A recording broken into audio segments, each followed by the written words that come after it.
Britney Spears has broken her silence on the documentary about her life, and people are actually skeptical that it's her. Songwriters are standing up against artists for taking their songwriting credits. Lil Nas X addresses the similarities between his and another artist's music video and details on Demi's new album that is dropping tomorrow, all in today's episode of The Filter. Let's get into it. Britney Spears is breaking her silence on her thoughts on the Framing Britney Spears documentary. Since the film came out, which really gets into the life and her conservatorship, everybody's been wanting to know exactly what her thoughts are on all of it and how her story was told. She posted a video on Instagram of her dancing, a similar post to other ones that she's posted of when she likes to post, but with it was a caption explaining that she's not watched the documentary in full, but what she has seen from it, she's very embarrassed by. She said that it actually caused her to cry for about 2 weeks, and she still cries sometimes over it. And a lot of people in the comments, they actually believe that there's no way that Britney actually wrote this caption herself. Chriselle Staus, who is from the show Selling Sunset, she commented on the post saying, "Next time, can we get a video of you typing out the caption?"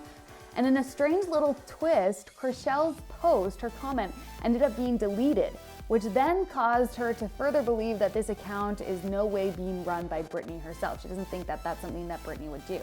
And then there's Billy Brasfield, who is a makeup artist who worked with Britney over 7 years ago.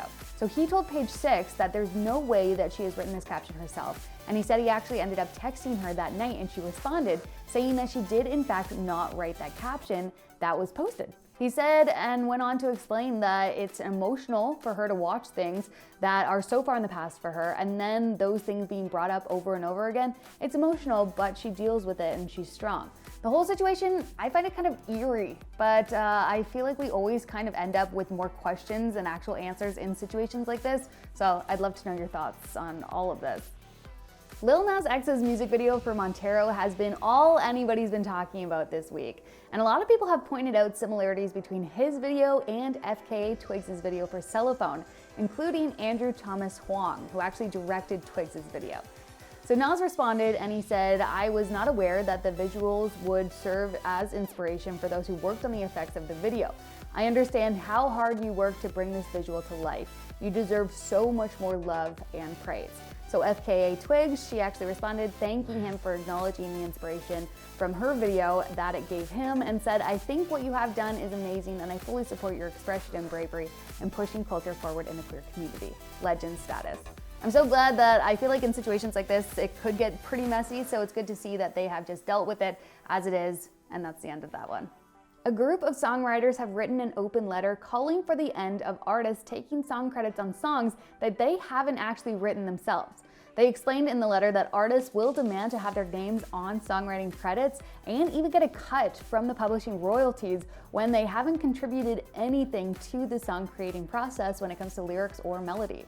The group of writers, they have actually been responsible for songs like New Rules by Dua Lipa, Seven Rings by Ariana Grande. They've also written for people like Justin Bieber, Lady Gaga, Britney Spears, Lorde, Shawn Mendes, Selena Gomez, and One Direction. The list honestly goes on from there.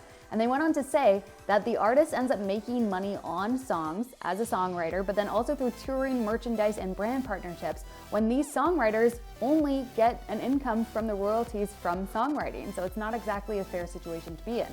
They're also asking other songwriters to sign up for what they're calling the Pact, to not be giving publishing or songwriting credit to anyone that did not create the lyric or melody or change anything in contribution to the songwriting process. Demi Lovato's new album, Dancing with the Devil, The Art of Starting Over, is coming out tomorrow. We have seen in the first 3 episodes of her docuseries, Dancing with the Devil, that she has really just laid out all of the details of her experiences of drugs and alcohol that ultimately led to her overdose in 2018. And she's now really just showing how more vulnerable that you can be with the music video that is dropping tonight at midnight for Dancing with the Devil, which is the title track off of her album, where she's actually gonna recreate scenes from her overdose. The album, it's really going to take us through the journey of what the last few years have been like for Demi, and it's also going to include a collaboration with Ariana Grande. So the 4th and final episode of her docuseries as well is going to be coming out on April 6th, and this is really going to get into details of her relationship and her short engagement to Max Ehrich in 2020.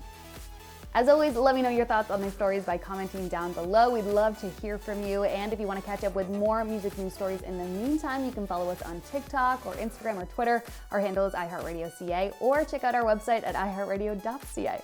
We'll see you on Tuesday for a new episode of The Filter.